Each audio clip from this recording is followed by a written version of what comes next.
Assalamualaikum warahmatullahi wabarakatuh. Bertemu lagi bersama Pak Nanang dalam pembelajaran pendidikan agama Islam dan budi pekerti. Anak-anak Bapak yang soleh dan soleha, pada kesempatan kali ini Bapak akan menjelaskan materi posisi hadis terhadap Al-Quran. Sebelum pembelajaran kita mulai, Bapak akan terlebih dahulu menjelaskan tujuan pembelajaran kita pada hari ini. Anak-anak Bapak, tujuan pembelajaran kita hari ini ialah yang pertama, memahami pengertian Al-Quran dan hadis. Kemudian yang kedua, mengetahui macam-macam hadis. Dan yang ketiga, menjelaskan fungsi hadis terhadap Al-Quran. Al-Quran dan hadis merupakan pedoman hidup umat Islam. Keduanya merupakan kunci kesuksesan dunia dan akhirat. Barang siapa yang menjalankan perintah di dalam Al-Quran dan hadis, maka akan terarah hidupnya sesuai dengan ajaran Islam. Sebaliknya, jika seseorang mengacuhkan dan tidak mau belajar Al-Quran dan hadis, maka orang tersebut termasuk dalam golongan orang yang tersesat. Materi pertama yang akan Bapak jelaskan adalah pengertian Al-Quran. Bapak akan menyanyikan pengertian Al-Quran sebagai berikut agar anak-anak Bapak lebih mudah dalam memahami pengertian Al-Quran. Setelah Bapak nyanyikan, anak-anak Bapak juga diperbolehkan untuk mengikuti. Al-Quran adalah kalam Allah yang mengandung nilai mukjizat, diturunkan pada Nabi Muhammad melalui malaikat Jibril. Al-Quran adalah kalam Allah yang mengandung nilai mukjizat, diturunkan secara mutawatir, bagi yang membaca dapat pahala. Ya, jadi anak-anak, Al-Quran adalah kalam Allah Subhanahu wa Ta'ala yang mengandung nilai mukjizat, diturunkan kepada Nabi kita, Nabi terakhir Nabi Muhammad SAW melalui malaikat Jibril. Al-Quran diturunkan secara mutawatir, artinya secara bertahap. Dan bagi yang membaca Al-Quran akan mendapatkan pahala. Selanjutnya, Bapak akan menjelaskan pengertian hadis.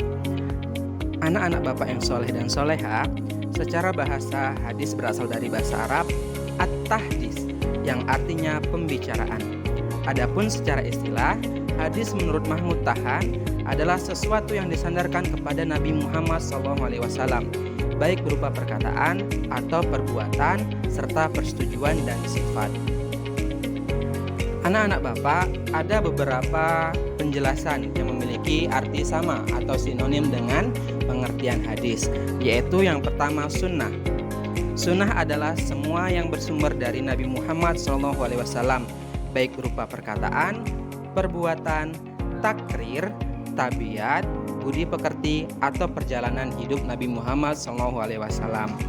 Kemudian hadis, yaitu perkataan, perbuatan, dan takrir yang bersumber dari Nabi Muhammad SAW. Yang ketiga khobar, yaitu sesuatu yang berasal atau disandarkan kepada Nabi Muhammad SAW. Dan yang terakhir adalah athar, yaitu sesuatu yang disandarkan pada sahabat dan tabi'in. Materi selanjutnya ialah macam-macam hadis. Anak-anak Bapak yang soleh dan soleha, seorang muslim harus mengetahui fakta bahwa tidak semua hadis bisa secara mutlak dijadikan sumber hukum, karena ada beberapa hadis yang keadaannya lemah dan bahkan palsu. Hadis dibagi menjadi 3 bagian. Yang pertama, hadis sahih. Hadis sahih adalah hadis yang bersambung sanadnya. Sanad itu merupakan urutan periwayat, kemudian diriwayatkan oleh perawi yang adil dan dobit. Artinya, periwayat memiliki daya ingatan yang kuat. serta tidak memiliki syadz, yaitu kejanggalan, dan juga tidak ilat atau memiliki kecacatan. Yang kedua, hadis hasan. Hadis hasan ialah hadis yang sanadnya bersambung. Artinya, dari periwayat satu ke periwayat selanjutnya sampai terakhir itu bersambung. Kemudian, perawinya adil tetapi kurang sedikit kerobitannya. Artinya, perawinya adil tapi daya ingatnya lemah. Dan juga tidak terdapat di dalamnya suatu kejanggalan atau syadz dan tidak berilat atau memiliki penyakit. Yang ketiga adalah hadis dhaif. Anak-anak Bapak, hadis dhaif merupakan hadis lemah, yaitu hadis yang tidak memenuhi persyaratan hadis sahih dan juga hadis hasan. Hadis dhaif biasanya disebabkan oleh sanad yang tidak bersambung atau perawi yang tidak adil, tidak dobit, syadz atau memiliki kecacatan. Hadis dhaif tidak dapat diterima sebagai hujjah dalam syariat Islam karena memiliki kelemahan-kelemahan dan kekurangan-kekurangan di dalamnya.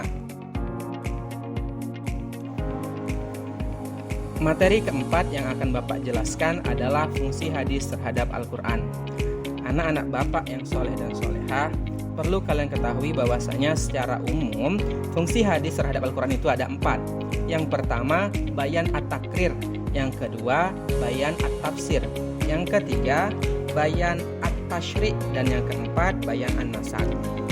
Bayan at-takrir ini memiliki fungsi menetapkan dan memperkuat apa yang telah diterangkan di dalam Al-Quran. Artinya, hadis memiliki fungsi memperkokoh isi kandungan di dalam Al-Quran. Contohnya, dalam riwayat Bukhari, Rasulullah SAW bersabda, tidak akan diterima sholat seseorang yang berhadas hingga ia berwudu. Hadis tersebut memperkuat pernyataan yang terkandung dalam Quran Surah Al-Ma'idah ayat 6 yang berbunyi bahwa apabila kamu hendak sholat, maka basuhlah wajahmu, tanganmu sampai siku, sapulah kepalamu, dan basuh kedua kakimu sampai mata kaki. Contoh lain anak-anak tentang perintah sholat. Di dalam Al-Quran, pada Quran Surah Al-Baqarah ayat ke-43, Allah menjelaskan perintah untuk pelaksanaan sholat, zakat, dan lain sebagainya. Tetapi pada ayat tersebut Allah tidak menerangkan bagaimana tata cara sholat.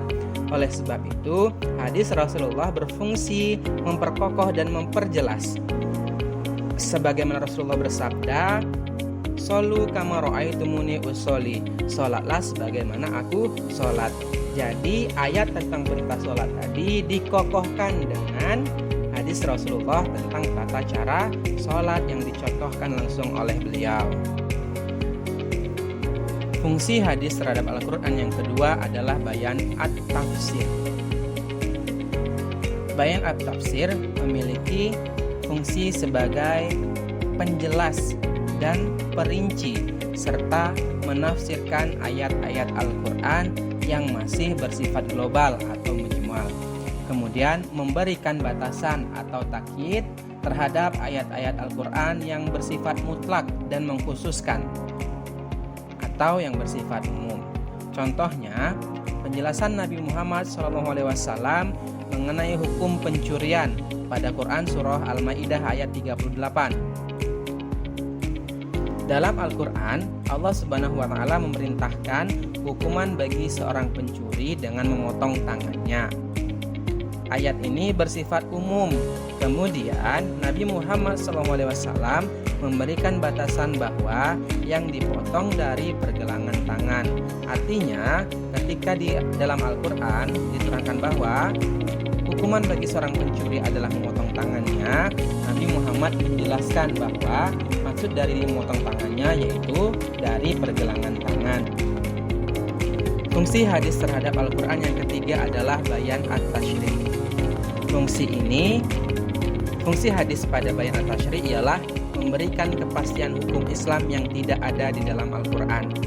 Karena terkadang atau biasanya Al-Quran hanya menerangkan tentang pokok-pokoknya saja, misalnya hukum tentang zakat fitrah. Kemudian yang terakhir adalah bayan at-tashri', bayan an-nasakh. Bayan An-Nasak ini menjelaskan bahwa fungsi hadis yaitu membatalkan ketentuan terdahulu, sebab ketentuan yang baru dianggap lebih maslahat atau lebih memberikan dampak baik atau kebaikan. Misalnya tentang wasiat bagi ahli waris. Anak bapak yang soleh dan soleha, itulah tadi penjelasan materi kita pada kesempatan kali ini tentang posisi hadis terhadap Al-Quran atau fungsi hadis terhadap Al-Quran. Sebelum Bapak tutup pembelajaran hari ini, Bapak memiliki tugas bagi kalian. Yang pertama, tugas individu. Tugas individu ini Bapak mau kalian menuliskan hadis-hadis yang mengatur perbuatan manusia dalam kehidupan sehari-hari. Boleh hadis tentang ibadah ataupun hadis tentang muamalah. Yang kedua, tugas kelompok. Pada tugas kelompok ini Bapak mau kalian membuat peta konsep materi fungsi hadis terhadap Al-Quran serta contohnya. Bisa dikerjakan di kertas karton dengan sekreatif mungkin. Baiklah anak-anak, kita telah sampai pada akhir pembelajaran. Bapak berharap dengan pembelajaran ini anak-anak Bapak dapat memahami materi yang telah Bapak jelaskan, serta dapat meyakini sepenuh hati dan menjadikan Al-Quran dan Sunnah atau hadis sebagai pedoman dalam melakukan kegiatan sehari-hari, sehingga anak-anak Bapak terhindar dari perbuatan-perbuatan tercela. Bapak akhiri, wallahul muwaffiq ila aqwamit thoriq. Wassalamualaikum warahmatullahi wabarakatuh.